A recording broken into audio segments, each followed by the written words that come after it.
alumnas y alumnos de secundaria? Les damos la bienvenida a Aprende en Casa. Antes de iniciar, tengan a la mano hojas y lápiz para anotar las ideas principales que detecten, comentarios y las dudas que les puedan surgir. Todo es importante.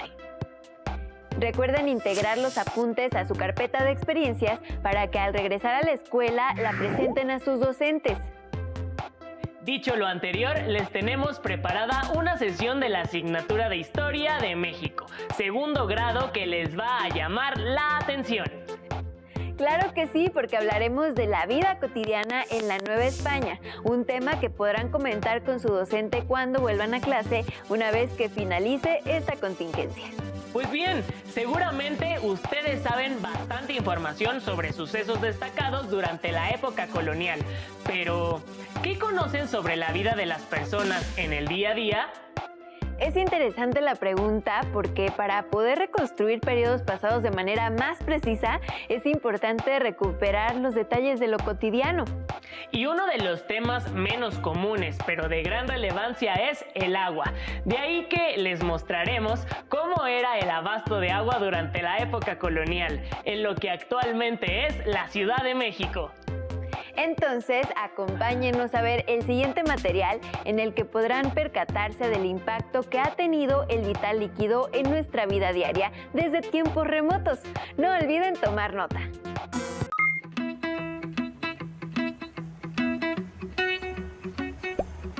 Los arcos que seguimos terminaban en esta fuente. Esos arcos formaban parte de un acueducto. ¿Te imaginas cuando funcionaba? El agua corriendo por el acueducto, salpicando por todos lados. Y la gente con sus vasijas tomando agua de la fuente para llevar a sus casas. La verdad, prefiero abrir la llave y que salga el agua calientita para poder darme un buen baño. Mataste mi momento poético. Y no es lo único que va a morir si no llegamos con Mariana. Ya nos debe estar esperando en el Zócalo. ¡Vámonos! Espérate. Ahora sí, vamos.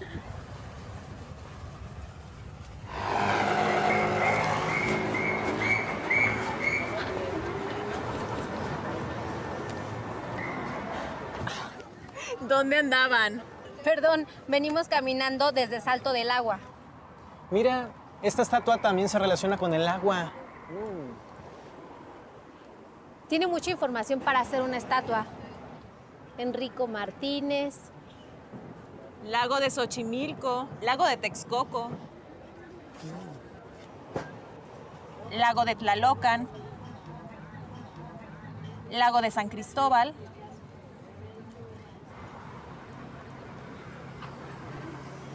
lago de Zumpango. Es verdad. Si la Ciudad de México estaba construida sobre un lago, ¿por qué se necesitaba traer el agua por el acueducto?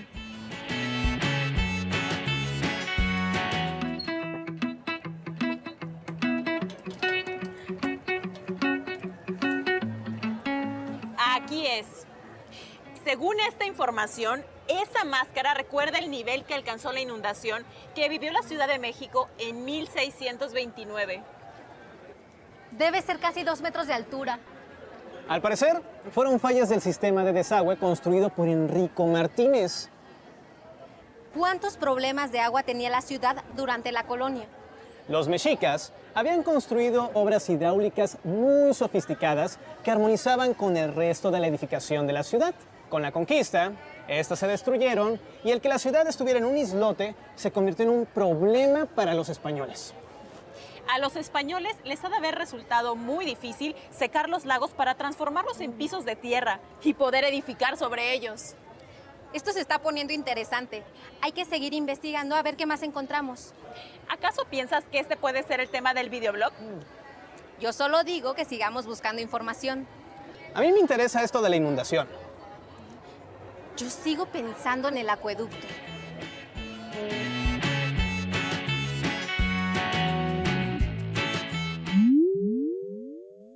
Durante la colonia, el paisaje de la Gran Tenochtitlán se vio modificado por la traza de una nueva ciudad.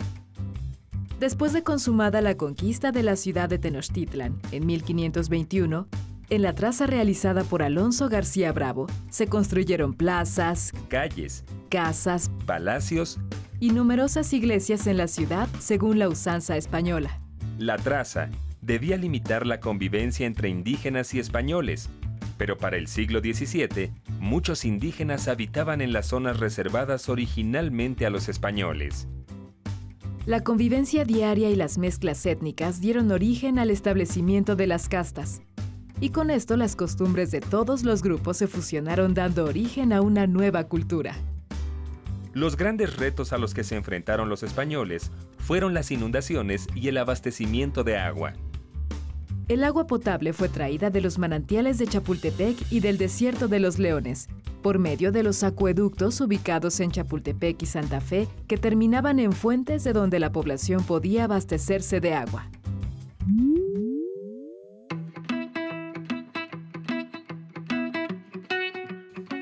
En septiembre de 1629 cayó un tormentón. Llovió durante más de 36 horas y, obvio, la ciudad se inundó. Y la inundación duró 5 años. Diego, toda la ciudad era como un lago. Sí, pero el agua llegaba hasta los balcones, la gente se desplazaba con canoas en lugar de con carruajes. ¿Y tú qué has encontrado, Perla? Los acueductos no eran el único sistema de abasto de la ciudad. ¿Ya ves? Y en tu novela ya te habías imaginado a los novios paseando un domingo por la fuente. Escucha, durante todo el periodo colonial existieron en la ciudad acequias, artesianos y canales. ¿Y qué son cada uno de esos? Sepa la palabra. Antes de la conquista, los mexicas habían construido un sofisticado sistema hidráulico que les permitía un hábil manejo y aprovechamiento del agua, y a su vez proteger a la ciudad de las inundaciones. Durante la colonia, con la destrucción de la antigua traza, se generaron diversas alternativas para solucionar los problemas de abasto de agua en la ciudad. Los acueductos de Chapultepec y Santa Fe transportaban agua en forma de flujo continuo desde los manantiales hasta un punto de consumo en la ciudad. Las fuentes públicas se hallaban en plazas o lugares céntricos de los pueblos para abastecer de agua a los habitantes. Las acequias eran zanjas o canales. A través de ellas se recolectaba el agua residual y de lluvia para llevarla fuera de la ciudad. Algunas continuaron siendo navegables y se usaron como vías de transporte para adentrarse a la ciudad. Los artesianos eran pozos poco profundos. Sus aguas se utilizaban para el riego de jardines de las casas y para el aseo de las casas. Y los canales, como el de la Viga, eran utilizados especialmente para el transporte de alimentos y flores provenientes de Xochimilco.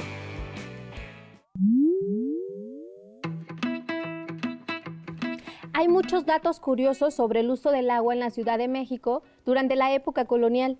Mira, la gente usaba el agua de las acequias para bañar a los caballos. Y había personas que se bañaban en ellas y lavaban ahí su ropa. Este sí que es un dato curioso. Uno de los oficios mejor pagados durante esa época fue el del aguador de cántaro o de chochocol. Les pagaban $1 por cada cántaro o chochocol de agua que llevaban hasta las casas. Yo sí los pagaba. Ni siquiera sabes cuánto valía $1. Ay. La gente con mayores recursos tenía fuentes particulares en sus casas. Los conventos y algunos edificios públicos también tenían fuentes privadas. A ver, Diego, ahora di que te hubiera gustado ser monje para no tener que salir a traer el agua. ¿Estás loca? Su forma de vestir nunca estuvo a la moda. Es verdad. A mediados del siglo XVIII, en la Ciudad de México, existían 108 fuentes particulares y 7 fuentes públicas. Para el año de 1806, el número de fuentes aumentó hasta llegar a las 505 fuentes particulares y 28 públicas.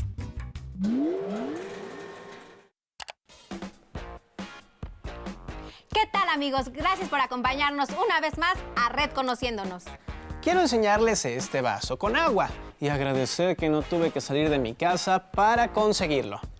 Y aunque para los que vivimos en la ciudad esto es lo más común, necesitas saber que no siempre fue así.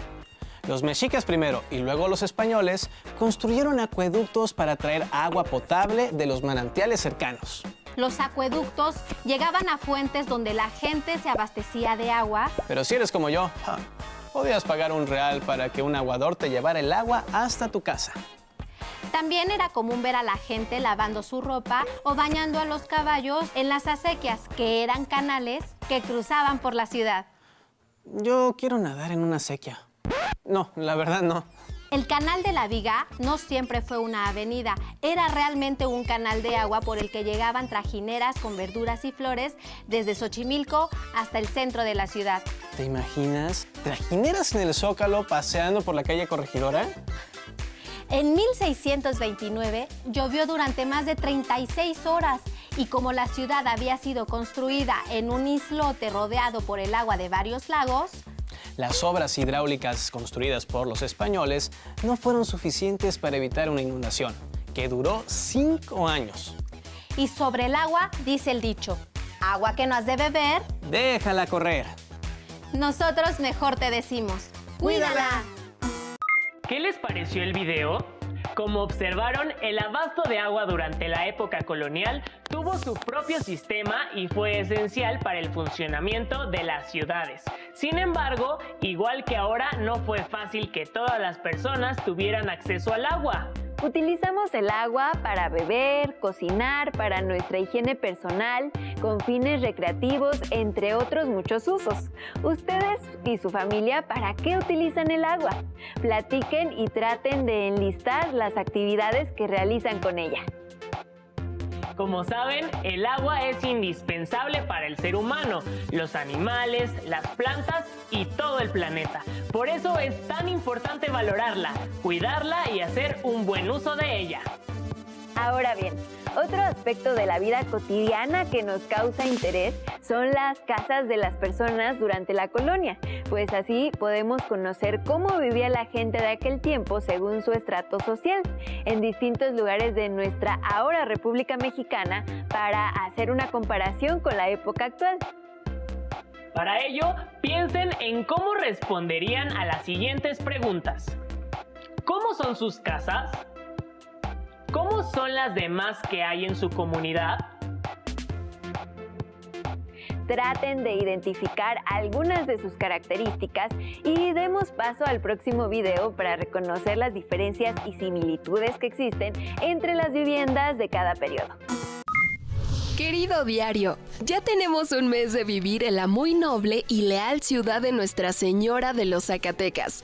Mis padres decidieron venir a la próspera ciudad de La Plata a expandir su negocio. Hoy se cumplen 243 años de la fundación de la ciudad. Los festejos se llevan a cabo al pie del Cerro de la Bufa y se cantan misas y vísperas a la Señora de los Remedios en la iglesia principal frente a la Plaza Mayor. Alrededor de esta hay palacios de estilo barroco con bellos ornamentos en las fachadas. Nosotros vivimos en la calle de la Caja, misma que conduce al Camino Real de tierra adentro. El día de hoy recorrí en carruaje el centro de la ciudad, donde viven los dueños de las minas, los comerciantes, los hacendados y los miembros de la nobleza. Habitan grandes casonas y palacios de cantera rosa, en cuyas fachadas hay escudos de armas familiares. Este día nos llevamos una gran sorpresa, pues conocimos la casona de la Condesa de Valparaíso. En la planta baja se encuentra la pulpería, lugar donde venden telas, velas, comida, bebidas y otros productos. Hay un segundo patio de servicio con cochera, caballeriza, corral, pajar y las habitaciones de la servidumbre masculina. Entramos por el portón de los carruajes al primer patio central, donde hay un jardín y una fuente de agua limpia. En una parte de la planta alta, todo se encuentra rodeado por corredores que comunican a la sala principal o estrado, al salón de juegos, al comedor, a la capilla, a la cocina y a la repostería. Dicha distribución permite que los espacios estén bien ventilados. Además de ser un sitio de convivencia, es un lugar de reposo, pues ahí están ubicados los dormitorios de la familia y de la servidumbre femenina, el cuarto de escribanía, el gabinete y los vestidores o tocadores. Entre la planta baja y la alta, en el entresuelo, se ubican el despacho y la habitación de los huéspedes. Me di cuenta de que en la limpieza y mantenimiento de esta casona interviene un gran número de sirvientes. En este tipo de casas se muestra el lujo con muebles de hechura europea, adornos de plata y oro, biombos importados de Asia y alfombras del Medio Oriente.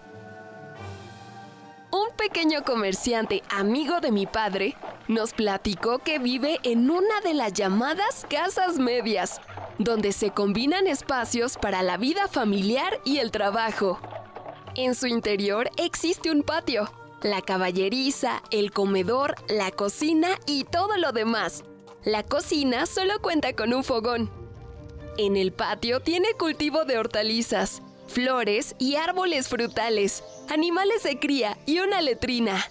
Debido al ingreso que obtiene, cuenta con camas con colchones, varias mudas de ropa y cubiertos para comer. Hoy, mi hermano y yo acompañamos a mi madre a dar caridad al barrio donde viven indígenas, mineros, cargadores y macheteros.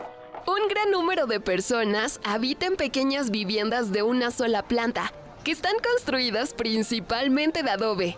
También habitan bajo escaleras, pasadizos, pasillos, covachas, cuartuchos y patios interiores de otras edificaciones.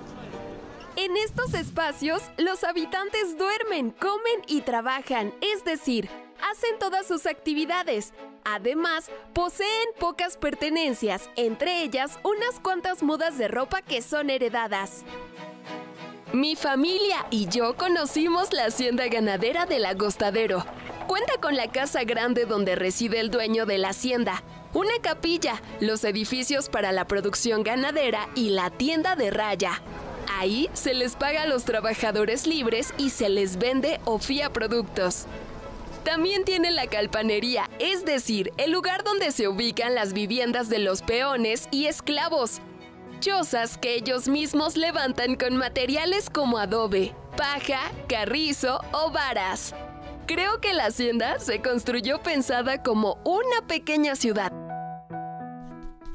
Ahora puedo decir que conozco los espacios más íntimos de la sociedad zacatecana, las casas de los nobles, de los indígenas, de los trabajadores y de los esclavos, las cuales son un reflejo de las diferencias y organización de las ciudades. ¿Verdad que es muy interesante ver cómo vivían las personas en el pasado? Definitivamente pudimos notar muchos cambios de la colonia a la actualidad, aunque también persisten algunas similitudes en aspectos como la desigualdad y la pobreza. A partir del video anterior, ¿qué cambios pudieron identificar entre las casas de la época colonial y las de ahora? Ha llegado el momento de que saquen sus lápices y hojas, además de conseguir colores para que dibujen las principales características de las casas de aquella época. Pero no olviden que las viviendas variaban según la clase social, así que decidan qué tipo de casa van a recrear en su ilustración y guarden su dibujo en la carpeta de experiencias. Si quieren conocer más sobre estos temas, les sugerimos leer el libro Vida Cotidiana, Ciudad de México, 1850-1910 de Cristina Barros y Marco Buenrostro, en el que podrán adentrarse en la vida de los habitantes de la ciudad de aquella época a través de aspectos de su diario acontecer. Así llegamos al final de esta transmisión, pero antes de despedirnos, les sugerimos que compartan con sus familiares lo que aprendieron. Tengan presente diariamente la relevancia de colaborar en las labores domésticas. Les invitamos a seguir con la programación de Aprende en Casa. ¡Hasta pronto!